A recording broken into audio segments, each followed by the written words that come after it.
Whether anything happens for a reason is above my pay grade, but I can't afford to chalk anything up to coincidence. Today, a young nomad, simply called Joe, rides into Loup Loup on horseback.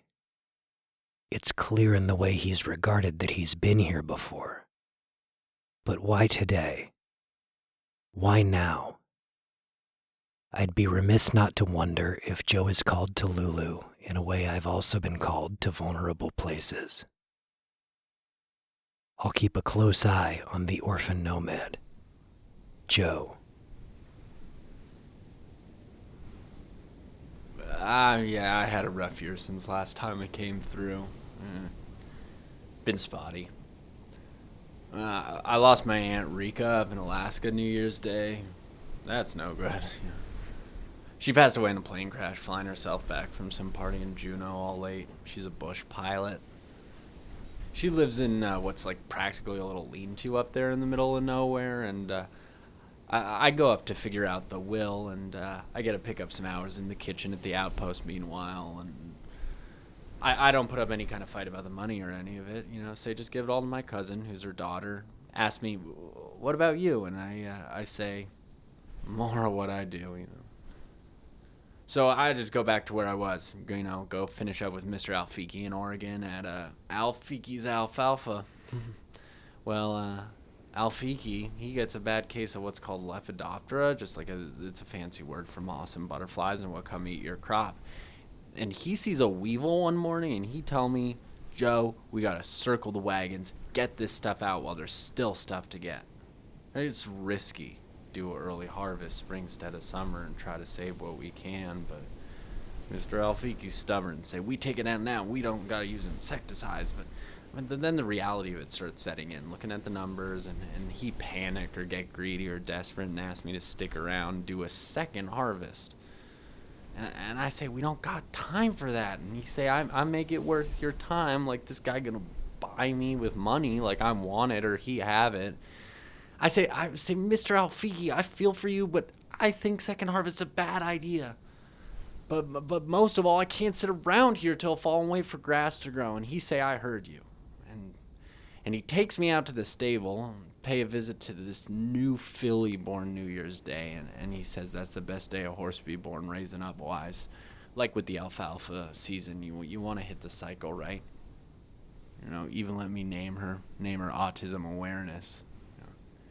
It's a pretty funny name for a horse, and Rico always said to take care of people who are different. I get Alfiki's tugging my heartstrings, I start to go, though, like, one way or another, Alfiki's doing a second harvest. And I really wanted that horse. So I say, okay, I'll do it, and if you let me spread out a little meanwhile, and he offered me a room in the house, and I say, nah, 10's my speed. Cannot stand to be root bound. So I just stay through the summer, work with my new girl. He tossed me an odd job every few days and eat dinner with the missus and the girls. And fall come around and I can just feel my guts turn over. We really gotta not do this. It's talk about some dig your own grave material. I mean, the risk you run, you do it too late, won't grow back enough to survive the winter. And for what? I mean, talk about 2 half crops this year for maybe none next. No way. Not my farm. So I'm afraid this summer I won't get a chance to be helpful to Alfiki and the girls. I didn't have it in me, stick it out through the freeze and frost, see what they about to go through. No way. So I ride up back to Loup Loup. And God, it's just pins and needles more than usual. And a strange smell, and people are acting funny. And I come to talk to Angus, and he talks about the wolves and talk about work. And he talk about how he's in a mood to rip the orchard out. And anyway, until then, I'm here under the canopy, me and my girl, just being lookouts. And anytime I sneeze or leave a footprint, somebody's got to call the cops. Some things never change. House cats. In Loup Loup, I keep hearing about house cats. I consider the relationship between house cats and wild wolves. Brownie's beloved Mookie is not supposed to be outside. Is it a lead? No. Yes, I don't know. Janet Coons has an experience with a house cat. Duncan is saying goodbyes, giving things away, staring off into space, kind of lost in himself. It's just college. It's just Gonzaga. It's just over there. But the other day I come home from work and Duncan's sitting on the couch and he has Earl the Pearl Monroe in his lap. That's the cat. And he's holding Earl's little legs up so they were nose to nose. But he wasn't playing with him. He wasn't being fun. He was trancing out on him like he was on drugs, staring at him with this deep, creepy intensity. I don't think he even noticed me. So I do the thing where I go back out and come in making a racket, announce myself, set all the things down loudly like I'm home. And he turns to me with this otherworldly, unholy children of the corn look on his face, and he cocks his head like, "Hello, mother." Goes right back to the cat. I'm sure he's just sad to say goodbye. He's always loved Earl the Pearl Monroe.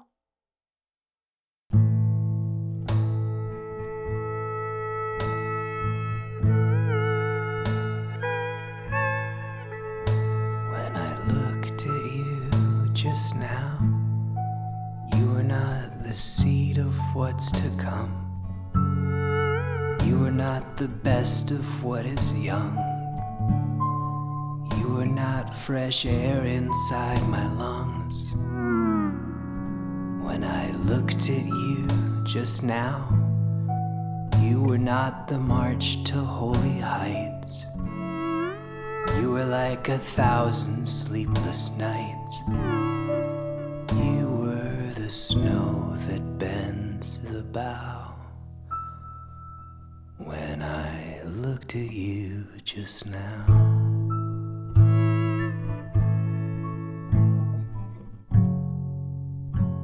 When I think of orchardist Angus Jackson, I want to wax philosophical about ancient traditions of agriculture, hardy spirits, and humble pride. That's ridiculous. Not because it isn't true. Maybe it is. But because I don't know anything about it. I know nothing about the grizzled old man smoking the pipe indoors. I know nothing about orchardist Angus Jackson.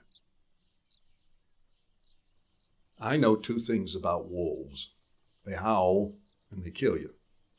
O'Connell came round to talk about it. Where's everybody else? So I post on the community board, "We have wolves. Call for an emergency meeting."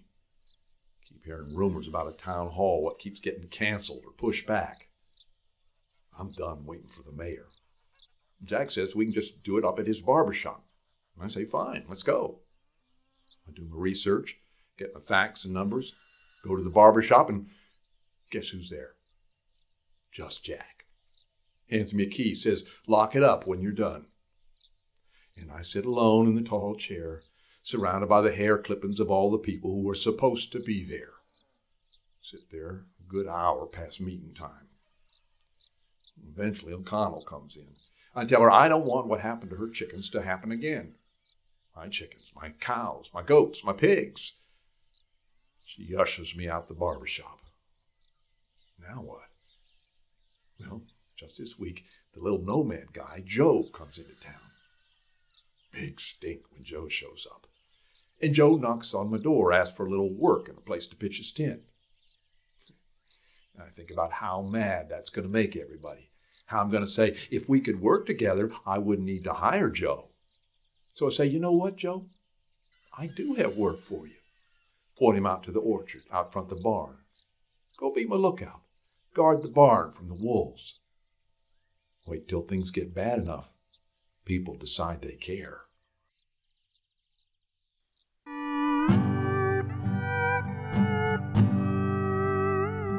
The orchard up on Salmon Creek goes grows fallow.